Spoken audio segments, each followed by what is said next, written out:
है। यशोदा ने कहा अच्छा एक काम करो, अपने माखन को छीके पर लटका दिया करो, ऊंचाई पर लटका दिया करो ताकि इसका हाथ ना जाए। चौथी गोपी बोली ये अकेला नहीं है, ये तो सरदार है सबका, देखने में सबसे छोटा यही है लेकिन ये सरदार है सबका, अध्यक्ष ही है उनका, ये मुखिया है उनका। एक दूसरे के ऊपर चढ़ते हैं और ये सब माखन खा जाते हैं। एक दिन इसने माखन उतारा, सारे ग्वाल वालों ने माखन खाया, सबने माखन खाया, इसने भी माखन खाया और ना जाने इसने एक ऐसी सीटी बजाई, मेरे आंगन में हजारों बंदर आकर बैठ गए। ना जाने इसकी सीटी में ऐसी क्या बात है, हजारों बंदर आकर बैठ गए और बंदरों ने भी जब माखन खाया और बंदर भी तृप्त होकर माखन खा खा कर जाने लगे तो कहने लगा कितना सड़ा हुआ माखन है जिसको बंदर भी नहीं खा रहे। खाने पीने के बाद बोलता है। अब गोपियां क्या जाने कि बंदरों से क्या रिश्ता है, ये तो रामावतार का रिश्ता है कि तुमने मेरी सेवा की थी ना, इस अवतार में मैं तुम्हें तृप्त करूंगा। मैया ने कहा अच्छा एक काम करना, अगर तुम्हारे घर पर ये आए तो इसको हौवा कहकर डरा देना, इसको हौवा से डर लगता है। पांचवी गोपी बोली रहने दे, मेरे घर में दूध दही माखन का कोई काम नहीं, जितनी आवश्यकता होती है बाजार से खरीद लेते हैं, घर में गैयां नहीं है। मेरे घर पर ये आया, अकेला आया, जब इसको दिखाई दी, क्योंकि पहले ही अकेला आता है फिर सबको बुलाता है, अकेला आया और जब इसने देख लिया पूरे घर में माखन नहीं मिला तो कहने लगा ये घर है या मरघट है, माखन की एक बूंद भी नहीं। क्रोध में भरकर बहन इसने ऐसा काम कर दिया, मुझे तो बताते हुए शर्म आ रही है। यशोदा कहने लगी नहीं, जब सब बता रही है तो तू भी बता क्या कर दिया। कहा कि मेरी जवान लड़की सो रही थी कमरे में, खटिया पर सो रही थी, उसकी चुटिया थी लंबी, ये गया उसकी चुटिया को खटिया के पांव से बांध दिया और कान में जोर से जाकर कह दिया उसके हौवा। जैसे ही हौवा कहा वो उठी, जैसे ही वो उठी उसकी चुटिया खिंची, उसको लगा आज तो हौवा ने तुझे पकड़ लिया। मैं दौड़ी हुई गई, चुटिया को खोला, मैंने कहा कोई हौवा वौवा नहीं है, ये तो नंद का छोरा है जो घर घर डोलता है, हौवा बना डोलता है। और आज भी इसको देखती है मेरी लड़की तो दूर से डर जाती है और दूर से कहती है मैया हौवा। इसको देखकर हौवा कहती हो, तू कहती है हौवा से इसको डर लगता है। कन्हैया ने कहा, मैया ने कहा कन्हैया को, कन्हैया ये क्या कह रही है कि नहीं ऐसा कुछ भी नहीं है, मैं तो जानता भी नहीं इसको कौन है ये। यकीन नहीं हुआ मैया को। मैया ने कहा देखो रंगे हाथों पकड़ो तो मैं मानूं, तुम्हारी बातों पर मुझे यकीन नहीं हो रहा क्योंकि माखन की कोई कमी मेरे घर पर है ही नहीं। ये माखन क्यों चुराएगा, अगर ग्वाल वालों को भी खिलाना होगा तो अपने घर पर बैठकर खिलाएगा। रंगे हाथों पकड़ो तो मानो। एक गोपी ने निर्णय कर लिया अब रंगे हाथों पकड़कर ही दिखाएंगी। गोपी ने क्या किया, मटकियों पर घंटियां बांधी कि घंटियां बजेंगी इसको पकड़ लेंगी। मटकियां तो लटकाई माखन की, उस पर घंटियां बांधी और खुद चिपकर बैठ गई। अब ये धीरे धीरे धीरे धीरे कन्हैया आया और देखा सब ग्वाल बाल आए और ऐसे खड़े होकर देखा मटकियों को, ओहो हमें पकड़ने के लिए जाल बिछाया गया है। ग्वाल बाल कहने लगे आज तो लगता है माखन नहीं खा पाएंगे क्योंकि घंटियां बजेंगी, हम पकड़े जाएंगे। कि चिंता मत करो अभी जतन करता हूं कि क्या। तो हाथ जोड़कर कहने लगे हे घंटी देवी, हे घंटी देवी ये बच्चे भूखे हैं, देखो पहला पहला घर है, शुरू सुबह सुबह की दिहाड़ी है हमारी, कहीं मारी ना जाए, बाल भोग करना है, नाश्ता करना है। अगर ये माखन खा लेंगे सब लोग तो तुम्हारा क्या जाएगा। हे घंटी देवी कृपा कर दो, कृपया कर कर बजना मत। तो घंटियों से आवाज आई नहीं बजेंगी। ग्वाल वालों ने कहा अरे घंटियां भी तुझसे बात करती हैं। तो कमर पर हाथ रखकर कहने लगे अरे भाई तुम मुझे हल्के में लेते हो, मेरी पहुंच तो बहुत ऊपर तक है, मैं ऊपर तक सबको जानता हूं, मेरी पहुंच शासन प्रशासन सब में है, तुम मुझे बड़े हल्के में लेते हो यार। ये देखो घंटियां भी मुझसे बात कर रही थी। सबने माखन खाया, मटकियों को उतारा लेकिन घंटियां नहीं बजी। सबको माखन खिलाया, घंटियां नहीं बजी। लेकिन जैसे ही कन्हैया ने माखन खाया तो घंटियां बज पड़ी। घंटियां जैसे ही बज पड़ी, गोपी आई और कन्हैया का हाथ पकड़ लिया, सब ग्वाल बाल भाग गए। कहा कि आज तू पकड़ा गया रंगे हाथों, कि मैं अकेला थोड़ा ही हूं, कि सरदार तो तू ही है, मुखिया तो तू ही है। तो कहने लगे एक मिनट रुक जा, जरा मुझे घंटियों से बात करने दे। और घंटियों से कहा, हे घंटी, पहले तो घंटी देवी कर रहे थे, क्रोध में भरकर कहा, हे घंटी, कि हाँ क्या कहना चाहते हैं, कि जब हमने तुम्हें मना किया था कि बजना मत, तो क्यों बजी? जब मना कर दिया फिर भी तुम बज गई। तो मानो घंटियां कहने लगी, सबने माखन खाया, हम नहीं बजी। सबने माखन खाया लेकिन हम नहीं बजी, लेकिन गोविंद अगर भोग लगाए तो हमें तो बजना ही होता है। बोले कृष्ण कन्हैया लाल की जय। तुमने यही तो कहा था कि सब खा लेंगे तो क्या जाएगा, तुमने अपना नाम तो नहीं लिया था, लेकिन गोविंद भोग लगाया जाता है। गोविंद जब भोग लगाते हैं तो घंटियां तो बजती हैं। कहा कि तुम्हारे चक्कर में आज हमारे ऊपर बजेगा, पिटाई हमारी बनेगी कि हमें नहीं पता। गोपी कहने लगी, किससे बातें कर रहा है? कि कुछ नहीं, घंटियों से बात कर रहा था कि हाँ हाँ तू कितना ही बहाना बना ले। और कन्हैया कहने लगे, देख गोपी, मेरे इस वाले हाथ में बहुत दर्द है, जो हाथ तूने पकड़ा हुआ है, आजकल इसका इलाज चल रहा है। शहर से बाबा दवाई लेकर आते हैं। गोपी कहने लगी, आज तू कुछ बहाना बना ले, हाथ छोड़ने वाली हूं नहीं। चलने लगी, आज तुझे लेकर जाऊंगी नंद भवन में। तो क्या किया, चलने लगी तो घूंघट डालकर चली और सोचने लगी कि नंद का छोरा है, बाजार से लेकर जाऊंगी तो कहीं नंद बाबा की बदनामगी ना हो जाए। तो कन्हैया के ऊपर एक चादर डाल दी, शॉल डाल दी, और हाथ पकड़कर चल रही है। और बार बार कन्हैया कह रहे हैं, ये वाला हाथ छोड़कर ये वाला हाथ पकड़ लेना, तुझे दिक्कत क्या है? कि नहीं नहीं आज नहीं। और बार बार कन्हैया जो है ऐसे चादर उठा उठा कर देख रहे हैं, कौन सा चौराया आ गया, रानीपुर मोड़ आ गया या हरिद्वार का देवपुरा चौराया आ गया, कौन सा चौराया आया? ऐसे चादर उठा उठा कर दे रहे हैं।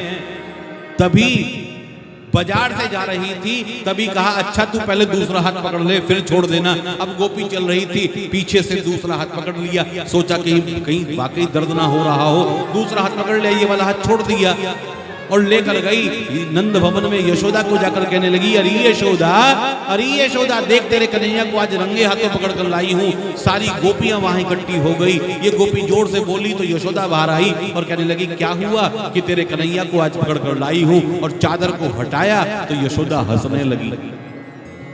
यशोदा हंसने लगी, सारी गोपियां हंसने लगी। कहा कि हंसले हंसले आज बच्चे को रंगे हाथों पकड़ा है, तुझे हंसी सूझ रही है?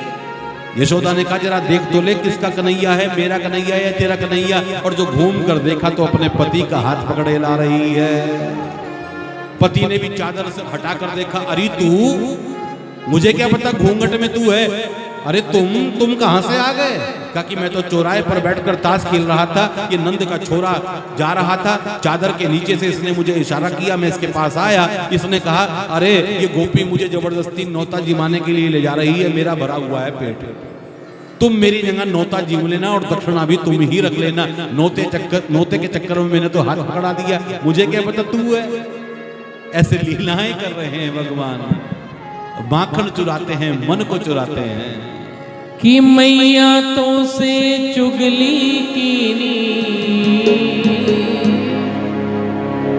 कि मैया तो से चुगली कीनी, गोपी ने जरूर है, मोहे कसम बलराम की, तोहे का नाम बेकसूर है, मोहे कसम बलराम की, तोहे का नाम बेकसूर है। मैया तो से चुगली कीनी, मैया तो से चुगली कीनी, गोपी ने जरूर है, मोहे कसम बलराम की, तोहे का नाम बेकसूर है, मोहे कसम बलराम की, तोहे का नाम बेकसूर है, मोहे कसम बलराम की, तोहे का नाम बेकसूर है।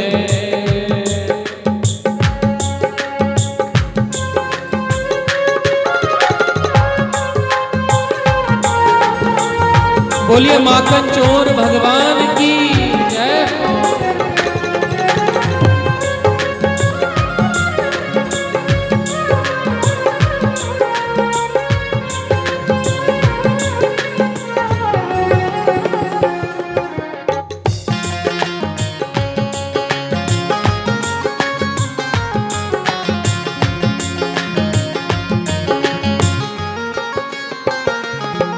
अरे मैं तो बाबा नंद का लाला गाय को चोर कहाऊं। मैं तो बाबा नंद का लाला गाय को चोर कहाऊं।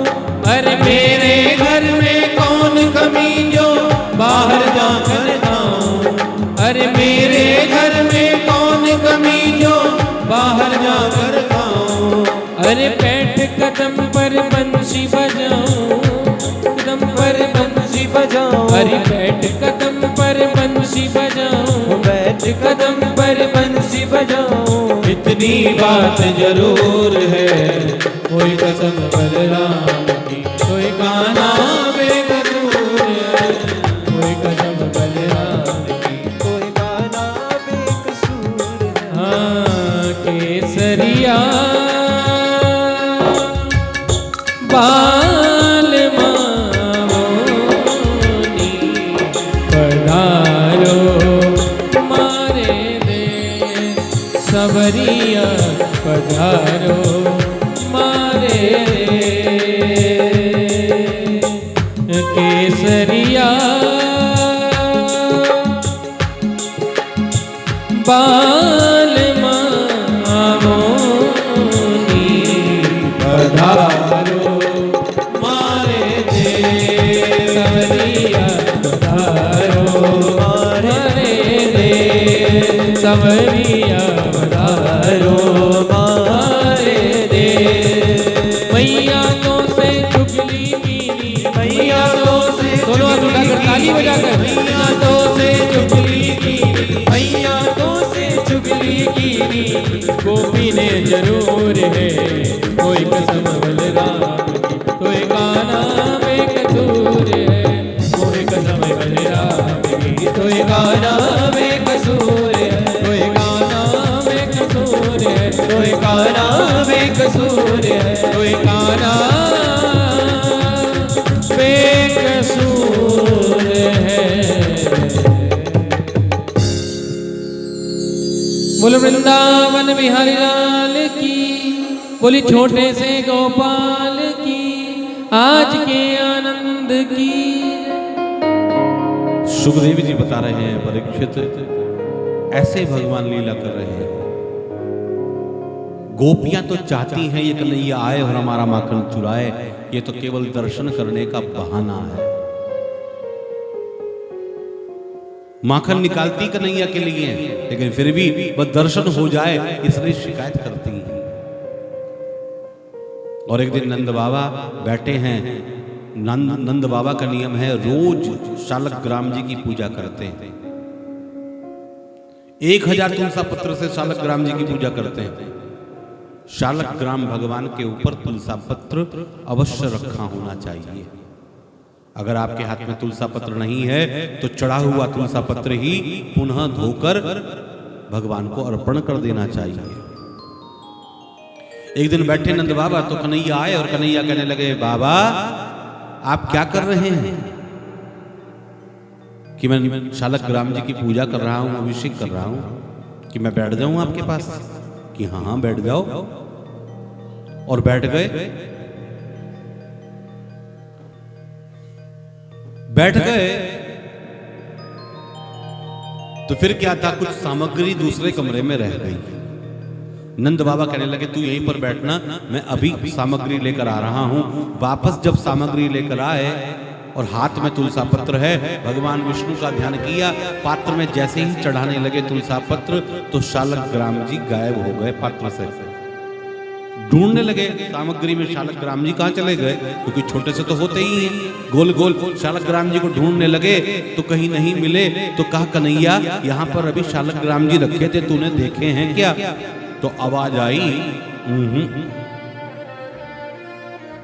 कि यहाँ पर शालग्राम जी रखे थे, भी तो मैंने रखे थे, फिर कहाँ चले गए? तूने देखे हैं क्या? तो फिर आवाज आई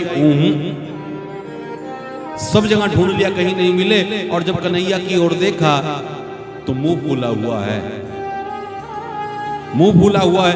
कहा तेरे मुंह में क्या है? तो मानो पीछे की तरफ होने लगे कि कुछ नहीं। कहा जरा मुंह खोल। जैसे ही मुंह खोला तो शालग्राम जी वहां पर रखे हैं। कहा कि अरे ये रसगुल्ला थोड़ा ही है, ये शालग्राम जी की पूजा की जाती है, तू रसगुल्ले की तरह से इनको गटकने लगा। और जैसे ही शालग्राम जी जिह्वा से हटाए, नंद बाबा को पूरा ब्रह्मांड अपने लाल के मुंह में दिखाई देने लगा। पर्वत, झरने, नदियां, आकाश सब कुछ दिखाई देने लगा। चक्कर से आने लगे। भगवान ने मुंह बंद किया, फिर खुलवाया, कुछ भी नहीं। जैसे तैसे पूजा निपटाई और गए नंद बाबा यशोदा के पास और जाकर कहने लगे, यशोदा तू ठीक कहती थी, अपने लाल के मुंह में तूने ब्रह्मांड का दर्शन किया था ना, आज मैंने भी किया है। यशोदा कहने लगी, कितनी उम्र हो गई है आपकी? कि मेरी तो उम्र बहुत पक गई है कि बस इस उम्र में व्यक्ति देखता कुछ है और बताता कुछ है। दोनों को दर्शन करा दिया और दोनों के ऊपर माया की चादर भी डाल दी। और एक दिन कन्हैया मैया की गोद में लेटे हुए हैं। लेटे लेटे कहा, मैया एक बात बता, तुझे दूध प्यारा है या पूत प्यारा है? यशोदा ने कहा, ये कैसी बात कर रहा है, मुझे तो अपना पूत ही प्यारा है, दूध तो बाद में है। तभी चूल्हे पर दूध उफन रहा था सामने। यशोदा की दृष्टि पड़ी कि दूध कहीं निकल ना जाए, तो कन्हैया को हटाया और दूध को बचाया। कन्हैया को क्रोध आ गया कि अभी अभी मैंने पूछा तुझे दूध प्यारा है या पूत प्यारा है, अभी तो कह रही थी कि पूत प्यारा है, लेकिन दूध के चक्कर में पूत को एक तरफ कर दिया। कोई बात नहीं, तू दूध ठीक कर, तेरी दही और माखन मैं ठीक करता हूँ। और आज अपने ही घर में दादी सास के समय की मटकियां जो रखी थी माखन की भरी हुई, उनको तोड़ने लगे, बिखेरने लगे माखन। मैया को क्रोध आया, छड़ी लेकर पीछे भागने लगी। वाकई तू उदंड हो गया है, लोग शिकायत करते हैं तेरी, तू वाकई चोरी करता होगा। और आंगन में आगे आगे कन्हैया, पीछे पीछे मैया। जरा यहाँ तो आ, लेकिन पकड़ में नहीं आ रहे। छड़ी लेकर पकड़ना चाहती है, भगवान पकड़ में नहीं आ रहे। कि तू मेरे पास आ, कि तू मारेगी कि नहीं? मारूंगी नहीं, तेरी पूजा करूंगी। कि छड़ी से कौन सी पूजा होती है? तो छड़ी को फेंक दिया, भगवान निकट आ गए। सुखदेव भगवान कहते हैं, परीक्षित, भगवान को कोई जबरदस्ती नहीं पकड़ सकता, भगवान तो प्रेम से पकड़ में आते हैं। प्रेम होगा तो पकड़ में आएंगे। समीप आए, मारना चाहती है, फिर सोचने लगी कहीं तेज ना लग जाए, तो कहा लेकिन दंड तो मैं अवश्य दूंगी। तो क्या, एक ओखल खड़ी थी आंगन में, रस्सी लाई और बांधने लगी पेट पर, तो 2 उंगल की कमी रह जाती है। और रस्सी लाई और बांधा, फिर 2 उंगल की कमी। बार बार रस्सी लाती है, बार बार 2 उंगल की कमी रह जाती है। ये 2 उंगल क्या है? हमारा काम, हमारा मोह हमें भगवान को बांधने से रोकता है। जब देख लिया मां थक गई, तो भगवान स्वयं बंध गए। रस्सी को कहते हैं दाम और पेट को कहते हैं उदर। नाम पड़ गया दामोदर। बोलिए दामोदर भगवान की जय। पेट और कमर से भगवान को रस्सी से बांधा और दामोदर भगवान का नाम पड़ गया। शास्त्र कहते हैं, भागवत कहती है, किसी व्यक्ति की कटी में कमर में दर्द हो तो ओम दामोदराय नमः का पाठ करने से कमर का दर्द ठीक हो जाता है। पेट में दर्द हो या कमर में दर्द हो तो क्या कहो? ओम दामोदराय नमः। इसका जाप करने से कमर का दर्द ठीक हो जाता है। तो बताया, बांध कर चली गई। कहा कि आज सारा दिन तो यहीं बंधा रहे। अपने काम में लग गई। भगवान ने धीरे धीरे सरकना शुरू किया। नंद भवन में 2 वृक्ष हैं जिनकी जड़ एक है, और ऐसे वृक्ष खड़े हैं। भगवान ने ओखल को पीछे फंसाया और इधर से निकल गए, जोर से ठसका लगाया, वृक्ष नीचे गिर गए। उसमें से 2 महापुरुष निकले और दिव्य स्तुति भगवान की और स्वधाम गमन कर गए। परीक्षित ने पूछा, ये कौन थे महाराज? कहा, ये नल, कुबर और मणिग्रीव थे, कुबेर के पुत्र थे। एक बार नारद जी को प्रणाम नहीं किया तो नारद जी ने शाप दे दिया, जाओ जड़ बन जाओ। क्षमा मांगी तो कहा, तुम्हें मुक्त कराने के लिए गोविंद भगवान आएंगे, इसलिए मुक्त करा दिया। जैसे ही वृक्ष गिरे सब भागे, यशोदा भागी, नंद बाबा भागे। अरे वृक्ष के नीचे तो कन्हैया है। और वृक्ष को हटाया, सकुशल भगवान निकलते हुए हंसते हुए बाहर आए और कहने लगे, ये मैया मुझे बहुत मारती है बाबा। कहा कि नंद बाबा ने यशोदा को फटकार लगाई कि ऐसे दंड दिया जाता है बच्चे को? चल तू मेरे साथ बाजार चल। कंधे पे बैठकर बाजार तक गए। थोड़ी ही दूर तक गए और कहने लगे, बाबा मुझे मैया की याद आ रही है। वापस घर लेकर आए, कहा यशोदा संभाल अपने पुत्र को। फिर प्यार करने लगी, फिर दुलार करने लगी, फिर चिपटने लगी, डांटती भी है, प्रेम भी करती है। और बच्चा, माँ और बच्चे का जो प्रेम है वो अनोखा होता है। अपने आप चाहे डांट ले, अपने आप मार ले, लेकिन कोई और दूसरा उसको कोई कुछ ना कह सके। ये माँ का प्रेम होता है। सुखदेव भगवान कहते हैं बार बार दैत्य भेज रहा है, बार बार दैत्यों को भगवान मार रहे हैं। एक बार उपनंद आए, उपनंद ने आकर नंद बाबा से कहा, लगता है जब से कन्हैया का जन्म हुआ है इस धरती पर दोष हो गया है, क्यों ना इस धरती का त्याग कर कर कहीं और चला जाए। कि कहां पर, कि पास में ही तुलसा का वन है, वृंदा का वन है, वहां पर जाकर बसा जाए, क्योंकि बार बार यहाँ पर दैत्य आ रहे हैं। सबने विचार को स्वीकार किया और सबने अपने समान बैलगाड़ी पर लादे और वृंदावन में आकर बस गए। वृंदावन में बीच में नंद भवन बनाया और आधे लोग इधर और आधे लोग इधर रहने लगे। जैसे आधा चंद्रमा होता है ऐसे ऐसे वृंदावन में आकर बस गए। वृंदावन बड़ी पावन भूमि है, यमुना महारानी वहां बहती है, यमुना भगवान की पटरानी भी है। वृंदावन को प्रणाम किया। तो आइए हम भी मिलकर वृंदावन चलते हैं, मन से वृंदावन को प्रणाम करते हैं। बोलो कृष्ण कन्हैया लाल की जय हो। मन चल रे वृंदावन धाम, राधे राधे गाएंगे। ओ मन चल रे वृंदावन धाम, राधे राधे गाएंगे। ओ मन चल रे वृंदावन धाम, राधे राधे गाएंगे। ओ राधे राधे गाएंगे, श्यामा श्यामा गाएंगे, राधे राधे गाएंगे, श्यामा श्यामा गाएंगे, राधे राधे गाएंगे, ओ श्यामा श्यामा गाएंगे, ओ राधे राधे गाएंगे, ओ श्यामा श्यामा गाएंगे। तुझे वही मिलेगा विश्राम, राधे राधे गाएंगे। मन चल रे वृंदावन धाम, वे राधे राधे गाएंगे। हरि बोल। श्री राधे।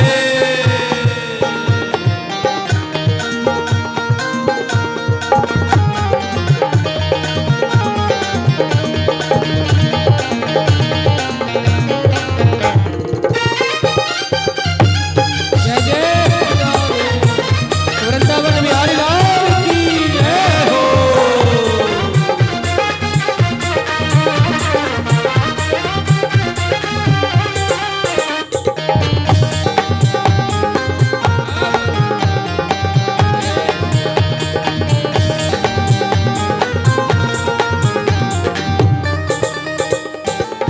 वृंदावन है आके बिहारी, वृंदावन में आके बिहारी। अरे ओढ़ के बैठे कवरिया काली, ओढ़ के बैठे कवड़िया काली। वृंदावन में बाके बिहारी, वृंदावन में बाके बिहारी। ओढ़ के बैठे कवरिया काली, ओढ़ के बैठे कवड़िया काली।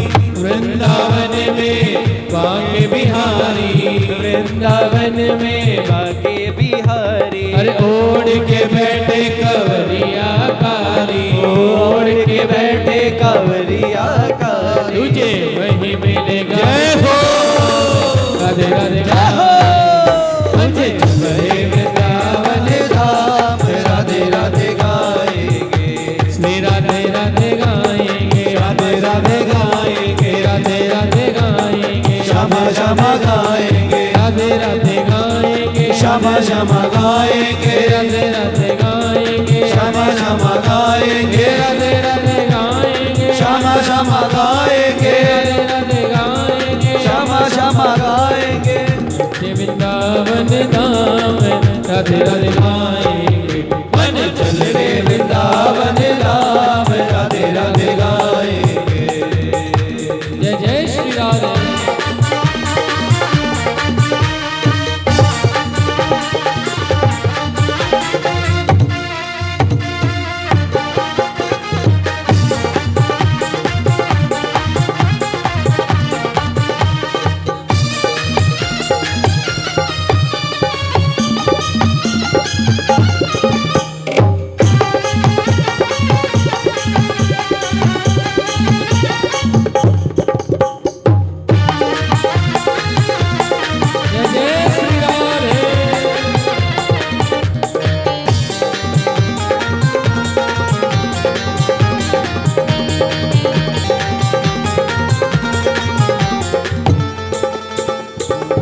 वृंदावन में यमुना किनारा, वृंदावन में यमुना किनारा, निर्मल शीतल बहती धारा, निर्मल शीतल बहती धारा, वृंदावन में यमुना किनारा, निर्मल शीतल बहती धारा, वृंदावन में यमुना किनारा, निर्मल शीतल बहती धारा, वृंदावन में यमुना किनारा, निर्मल शीतल बहती है धारा, हे वृंदावन में यमुना किनारा, वृंदावन में यमुना किनारा, निर्मल शीतल बहती धारा, निर्मल शीतल बहती धारा, मिल जाए क्षमा श्याम राधे राधे गाएंगे, तुझे मिल जाए क्षमा श्याम राधे राधे गाएंगे, चल रे वृंदावन धाम राधे राधे गाएंगे, चल रे वृंदावन धाम राधे राधे गाएंगे, श्री राधे राधे गाएंगे, श्याम श्याम गाएंगे, राधे राधे गाएंगे, श्याम श्याम गाएंगे, राधे राधे गाएंगे, श्याम श्याम गाएंगे, राधे राधे गाएंगे, श्याम श्याम गाएंगे, राधे राधे गाएंगे, श्याम श्याम गाएंगे, राधे राधे गाएंगे, श्याम श्याम गाएंगे, राधे राधे गाएंगे, श्याम गाएंगे, चल रे वृंदावन धाम राधे राधे गाएंगे, चल रे वृंदावन धाम राधे जय राधे श्री राधे।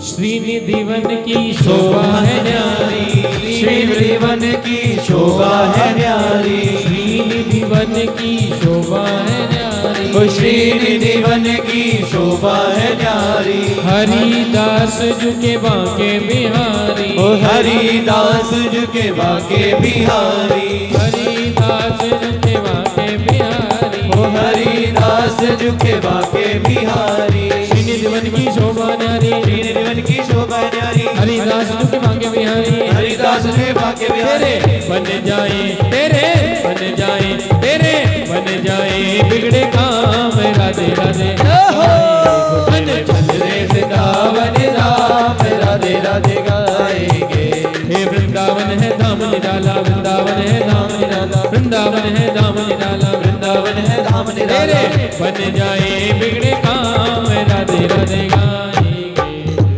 रे वृंदावन धाम राधे राधे गाएंगे, जय राधे श्री राधे, जय श्री कृष्ण बोलो जय राधे, जय राधे श्री राधे, जय श्री कृष्ण बोलो जय राधे, जय श्री कृष्ण बोलो जय राधे, ओ जय श्री कृष्ण बोलो जय राधे, जय श्री कृष्ण बोलो जय राधे, जय श्री कृष्ण बोलो जय राधे, जय राधे श्री राधे, जय श्री कृष्ण बोलो जय राधे, जय राधे जय राधे, जय श्री कृष्ण बोलो जय राधे, जय श्री कृष्ण बोलो जय राधे, जय श्री कृष्ण बोलो जय राधे, हाँ जय श्री कृष्ण बोलो जय राधे, जय श्री कृष्ण बोलो जय राधे।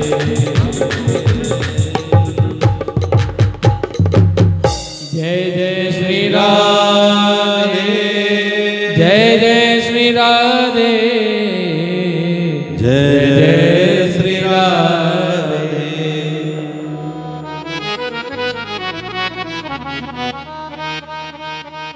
वनं वृंदावनं नाम पश्यवं नवकाननम् गोप गोपीं गवां सेव्यं पश्यवादी तृणविरोधनम्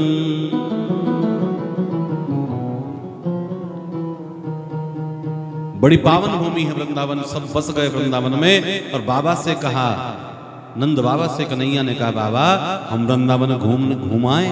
का संभल कर जाना भाई, ये गोकुल नहीं।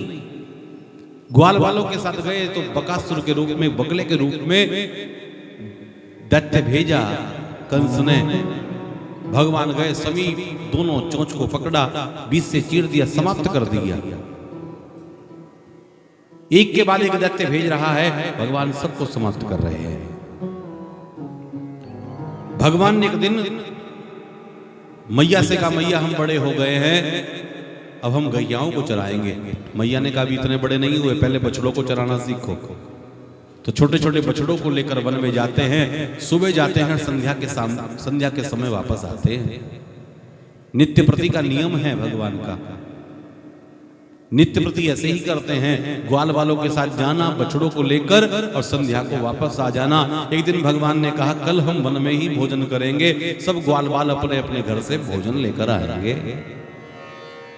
सब ग्वाल वाल अपने अपने घर से भोजन लेकर आने लगे। एक श्रीदामा नाम का मित्र है जो बहुत गरीब है, वो अपनी माँ से कहने लगा, माँ सब भोजन लेकर जा रहे हैं, मुझे भी कुछ भोजन दे दो। कहा कि कुछ भी तो नहीं है घर में, क्या दे दूं तुझे मैं? कि कुछ तो दे दो। तो कई दिनों का बासी छाछ रखा था, वही लेकर चल दिए और कहा किसी को बांटना मत, किसी को खिलाना मत। बछड़े चढ़ने के लिए चले गए, भोजन का समय आया, भगवान ने कहा सब अपना अपना भोजन लेकर आ जाओ। गोल घेरा बनाकर बैठ गए, सबने अपनी भोजन की सामग्री खोलना प्रारंभ कर दिया और विभिन्न तरह के आचार भगवान लेकर आए हैं। भगवान ने सबको एक दूसरे का भोजन मिलाकर खाने लगे। कोई सा अचार लाया, कोई मिठाई लाया, कोई पकवान लाया और भगवान ने विभिन्न तरह के अचारों को अपनी उंगलियों में फंसा लिया। यहाँ आम का अचार या नींबू का या मिर्ची का, और कभी आम का अचार चाटते हैं, कभी मिर्ची का, कभी नींबू का अचार चाटने लगते हैं। तो बताया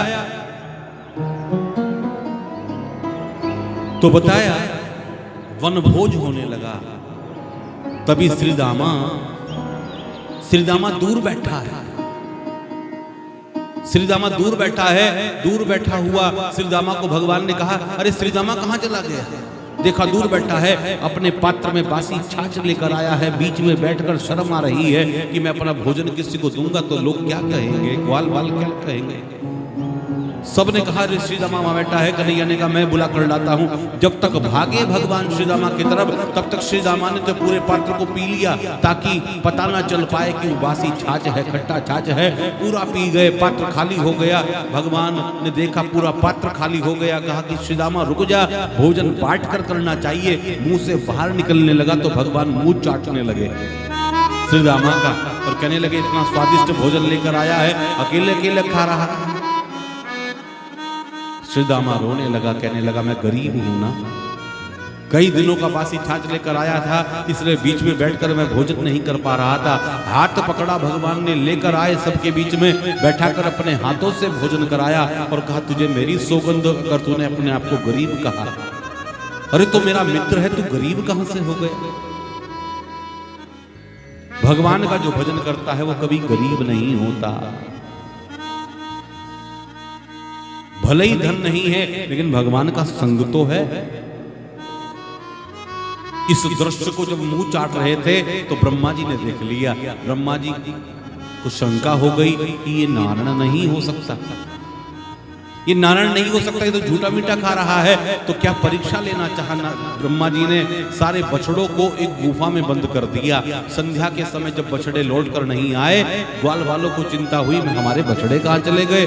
कन्हैया ने कहा मैं देख कर आता हूं, तुम यहीं पर रहना। कन्हैया देखने गए और ब्रह्मा जी ने सारे ग्वाल वालों को भी उस गुफा में बंद कर दिया। अब कन्हैया जब आए पता चला बछड़े भी गायब हैं और ग्वाल वाले भी गायब हैं, सब गायब हो गए। कहां ढूंढे, कहां देखे, नजर नहीं आ रहा है कहीं भी। तो कन्हैया ने क्या किया? कन्हैया ने किया एक लीला। क्या लीला की?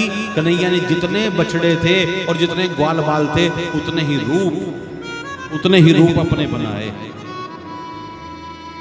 जो जिस रंग का ग्वाल बाल था, जो जिस आकार का बछड़ा था, वैसा ही आकार वैसा ही ग्वाल बाल बन गए और संध्या के समय अपने अपने घर चले गए। और प्रत्येक गोपी को अपने लाल के अंदर कन्हैया का आभास होने लगा, क्योंकि रूप तो वही है लेकिन बने तो कन्हैया ही है। और 1 वर्ष तक ये लीला चलती रही। और एक दिन ब्रह्मा जी ने आकर देखा कि चलो देख कर आता हूं कि जब बछड़े घर नहीं पहुंचे होंगे, ग्वाल बाल घर नहीं पहुंचे होंगे तो क्या हो रहा है। देखा गुफा में बंद हैं, वृंदावन में गए तो वृंदावन में भी बंद हैं।